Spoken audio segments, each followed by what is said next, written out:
બનાસકાંઠાથી સમાચાર જ્યાં કાંકરેજમાં national highway પર ટ્રેલર પલટી ગયું। કાંકરેજના શિહોરી નેશનલ હાઈવે ઉપર ટ્રેલર પલટ્યું। બ્રિજ પર ટ્રેલર પલટી મારતા અફરાતફરીનો માહોલ સર્જાયો। બ્રિજ પર ટ્રેલર પલટી મારતા એક તરફનો રસ્તો બંધ કરી દેવામાં આવ્યો।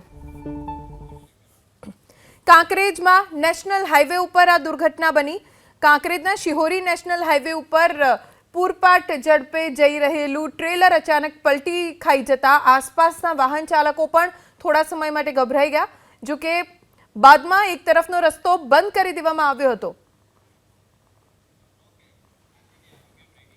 સાબરકાંઠામાં હિંમતનગર વિજાપુર રોડ ઉપર અકસ્માતની ઘટના બની। હિંમતનગરના પોલાજપુર પાટિયા પાસે અકસ્માત સર્જાયો અને 2 લોકોના મોત થઈ ગયા। 2 લોકો ઈજાગ્રસ્ત છે, જેમને નજીકની હોસ્પિટલમાં તાત્કાલિક ખસેડવામાં આવ્યા સારવાર માટે। સ્થળ પર પહોંચીને પોલીસે પણ તપાસ શરૂ કરી છે। હિંમતનગરના પોલાજપુર પાટિયા પાસે અકસ્માત સર્જાયો, જેમાં 2 લોકોના મૃત્યુ થઈ ગયા। આસપાસથી લોકો પણ ભેગા થઈ ગયા હતા। બાદમાં પોલીસને જાણકારી આપી પોલીસ સ્થળ પર પહોંચી છે અને તપાસ ચાલુ છે।